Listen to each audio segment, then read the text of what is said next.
Bonjour, je suis Michel Bourguignon, professeur émérite de l'Université Paris-Saclay à Saint-Quentin-en-Yvelines et aussi rédacteur en chef du journal Radioprotection de la Société française de radioprotection, la SFRP.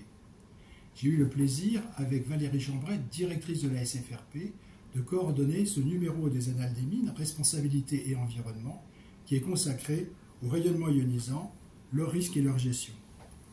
Merci au comité éditorial des Annales des mines qui nous ont confié cette mission et qui a confié la mission à la SFRP qui nous l'a transmise. Ce numéro vient naturellement à la suite du numéro 113 des Annales des mines de janvier 2024 qui est consacré au nouveau nucléaire. Cet ouvrage contient 6 parties. Dans la première partie introductive, nous indiquons qu'il n'y a pas de renouveau du nucléaire sans une radioprotection et une sûreté nucléaire forte. On a l'habitude de parler de la sûreté nucléaire, beaucoup moins de la radioprotection. La sûreté nucléaire, c'est la sûreté des appareillages, des machines. La radioprotection, c'est la protection des personnes et de l'environnement. La Société française de radioprotection regroupe tout un tas de spécialistes dans tous les domaines scientifiques et dans tous les domaines d'activité, qu'il s'agisse des industriels, des autorités, du médical, des associations. On a fait appel à toutes ces personnes-là pour composer cet ouvrage. Ensuite, il a fallu faire un choix. Dans les rayonnements, il y a les rayonnements non ionisants et les rayonnements ionisants, qui sont très différents par leur nature et par leur énergie. Nous n'avons pas traité les rayonnements non ionisants, qui ont déjà été traités dans les Annales des mines en 2021, dans le numéro 103. Alors ces rayonnements ionisants, on va y revenir, ils sont très particuliers parce qu'ils ont la capacité d'arracher des électrons à la matière et donc de créer des ions, ce qui entraîne des éléments en cascade. Bien sûr, le renouveau du nucléaire ne va pas sans un renouvellement des compétences aussi en radioprotection, bien sûr en sûreté, mais aussi en radioprotection, dans le cadre de la relance de cette filière électronucléaire française. La deuxième partie est consacrée un petit peu au rayonnement ionisant. Il y a un certain nombre de choses, de défis qu'il faut mettre en avant. Un tableau des sources naturelles et artificielles de rayonnement ionisant et de toutes les expositions des personnes a été dressé afin de bien comprendre que nous sommes soumis à des rayonnements d'une très grande variété, tels que les alpha, les bêta, les neutrons et les protons au niveau particulaire, les rayons X et les rayons gamma au niveau électromagnétique. Ces rayonnements ont des effets moléculaires, cellulaires et tissulaires et qui sont étudiés dans le cadre de la radiobiologie. Alors il y a un défi très important à relever, c'est qu'on a pu observer que c'est l'ADN, l'acide désoxyribonucléique au cœur des cellules, qui est la cible privilégiée et qui crée les lésions, et que quand on étudie les mécanismes lésionnels de l'ADN, on s'aperçoit que la réponse n'est pas du tout la même selon les personnes. Et il y a environ 20% de la population qui est plus sensible vis-à-vis des rayonnements ionisants, même s'il y a un continuum entre le très pathologique et le normal. Ce n'est pas le seul défi. Il y a le défi de ce qu'on appelle l'exposome, c'est-à-dire de toutes les expositions multiples additionnelles à celles des rayonnements ionisants, qui, grosso modo, passent par les mêmes mécanismes. Donc, vouloir étudier par exemple les rayonnements ionisants à faible dose en oubliant les pesticides, d'autres produits chimiques ou les métaux lourds serait tout à fait insuffisant. Et donc, c'est un grand défi pour nous tous. Bien sûr, la première étape pour explorer, si vous voulez, les effets, c'est d'avoir la dosimétrie, de savoir à quelle dose ont été exposées les personnes. Et il y a des progrès très significatifs en matière de dosimétrie personnelle, notamment en faisant une dosimétrie en temps réel avec des caméras et des algorithmes qui permettent, à fonction de la source, de calculer en temps réel et en continu la dose reçue par une personne.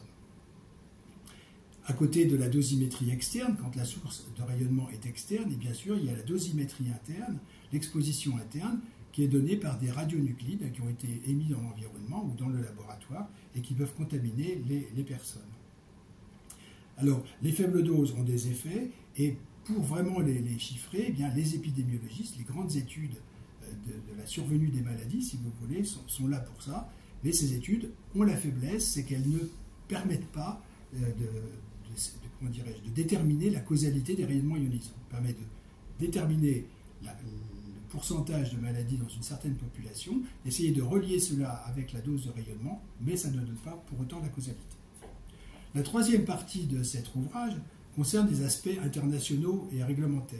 Les acteurs internationaux du domaine sont très importants, tels que l'ICRU, qui est l'organisme qui fait toute la dosimétrie et toute la physique du rayonnement, l'UNSCEAR, l'Organisme des Nations Unies sur les effets des rayonnements, l'Agence internationale de l'énergie atomique, bien sûr, l'AIEA, et la CIPR, la Commission internationale de protection radiologique, qui est centenaire et dont le rôle est très important parce que c'est elle qui a en fait mis en place le système de radioprotection. Et ce système est en cours d'évolution et nous avons un très bel article du chairman de la CIPR sur ce sujet. Mais il y a d'autres acteurs au niveau national comme au niveau international. Ce sont des acteurs associatifs qui ont une vue citoyenne, si vous voulez, de la présence de la radioactivité dans l'environnement et qui jouent un petit peu comme une épine dans le pied pour nous tous, mais qui nous oblige à aller au fond des questions. La radioprotection de l'environnement est la quatrième partie de cet ouvrage. Ça présente des enjeux très importants parce qu'il y a beaucoup de radioactivité dans l'environnement, qu'elle soit d'origine naturelle, transformée au niveau industriel ou au niveau rejet d'un certain nombre d'installations, qu'il s'agisse d'installations nucléaires, mais aussi d'installations médicales. Et le réseau national de mesure de l'environnement est très important à ce sujet. Le cycle du combustible, bien sûr, est quelque chose de majeur, et la partie radioprotection de ce cycle de combustible a été examinée en détail dans cet ouvrage. La radioprotection est aussi un enjeu majeur pour la vie dans l'espace. Il n'y aura pas de grands voyages spatiaux sans une radioprotection. Un voyage vers Mars pourrait tout à fait tuer tous les cosmonautes ou les incapaciter, et donc un point est fait sur ce sujet important pour l'avenir. Il y a eu des rejets en mer autrefois, et la convention OSPAR, la convention Oslo-Paris concernant tous ces rejets, a été revisitée, et il y a un comité sur les substances radioactives qui examine toutes ces questions-là. La cinquième partie concerne la radioprotection médicale. C'est très important la radioprotection médicale, puisque aujourd'hui, ce sont les expositions médicales qui sont les expositions les plus importantes des travailleurs et de la population. Pourquoi cela? Eh bien parce que les expositions médicales, vous connaissez, la radio, le scanner, etc., jouent un rôle très fondamental pour le diagnostic, pour l'évolution, la suivi de l'évolution des maladies, voire pour le traitement lui-même, par ce qu'on appelle la radiologie interventionnelle ou la radiologie radioguidée. Alors, on a des chapitres là-dessus, sur la radioprotection des personnels en radiologie interventionnelle et surtout radioguidée, où là, ce sont les doses les plus importantes qui sont prises par les travailleurs. Il y a des enjeux en ce qui concerne la répétition des doses. On est amené à répéter des doses, à faire des examens successifs chez les mêmes personnes, et ça peut poser question, en particulier par exemple pour les dépistages, où on va répéter très longuement, dans une très longue durée, par exemple tous les 2 ans pour la mammographie, on va répéter des expositions. Ça doit être fait à bon escient, alors qu'il y a peut-être des méthodes alternatives comme l'échographie ou l'imagerie par résonance magnétique. Le scanner est l'appareillage qui délivre le plus de doses, et pourtant le scanner permet d'avoir des coupes de l'organisme extrêmement puissantes en matière d'opérationnalité médicale. La médecine nucléaire, elle, utilise des radiopharmaceutiques marqués, c'est-à-dire des médicaments marqués avec un radionucléide qui sont injectés aux patients, et c'est tout à fait efficace en diagnostic et en thérapie pour traiter des métastases, mais ça pose des problèmes particuliers qui ont été revisités. Et puis, bien évidemment, on a tous dans l'idée qu'il faut diminuer les rayonnements ionisants, les doses de rayonnements ionisants délivrées à toutes ces personnes-là. Et aujourd'hui, l'intelligence artificielle commence à être mise à contribution avec des aspects extrêmement efficaces, par exemple dans le cadre de la reconstruction des imageries scanners, permettant d'aller beaucoup plus vite que les algorithmes habituels, et cela est vraiment très bien. Le dernier chapitre est consacré aux situations accidentelles et post-accidentelles.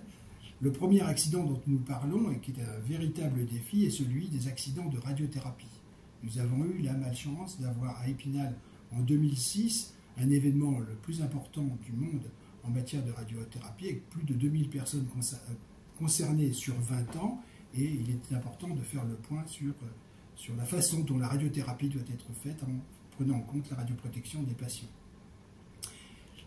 Les situations d'urgence radiologique font l'objet depuis déjà longtemps d'une réponse gouvernementale qui est tout à fait bien étudiée, donc avec des mesures de protection et de prise en charge sanitaire, et ce chapitre-là est revisité pour montrer l'état de l'art actuel.